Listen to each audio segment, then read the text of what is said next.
मराठा आंदोलक मनोज जरांगे आणि उपमुख्यमंत्री देवेंद्र फडणवीस यांच्यात संघर्ष अधिकच तीव्र होत असल्याचे चित्र आहे. मनोज जरांगे हे सातत्याने उपमुख्यमंत्री देवेंद्र फडणवीस यांच्यावर आरोप आणि टीका करत आहेत. त्यातच रविवारी ते परभणी दौऱ्यावर होते. यावेळीही त्यांनी देवेंद्र फडणवीस यांना इशारा दिला आहे. फडणवीस, तुम्ही माझ्या नादाला लागू नका.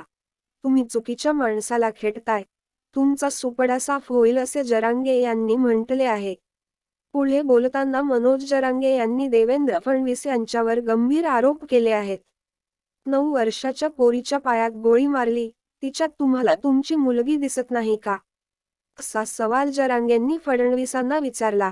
महत्त्वाचे म्हणजे फडणवीस मला संपवणार आहेत. त्यांना देव मानणाऱ्या एकाने मला ही बाब सांगितली आहे, असा गौप्यस्फोट जरांगे पाटील यांनी केला आहे. तसेच तुम्ही गृहमंत्री आहात, राज्याचे पालकत्व स्वीकारलेले आहे. त्यांनी तुरुंगात टाकण्याचा डाव आखला आहे. मात्र त्यांचा डाव यशस्वी होऊ देणार नाही, असेही जरांगे म्हणाले. यावेळी मनोज जरांगे यांनी फडणवीस यांच्यासह छगन भुजबळ यांच्यावर देखील टीका केली आहे. छगन भुजबळ 8 दिवसापासून गार पडले आहेत. हिमालयात जाऊन बसले आहेत का, असे म्हणत मनोज जरांगे यांनी भुजबळांना डिवचले आहे.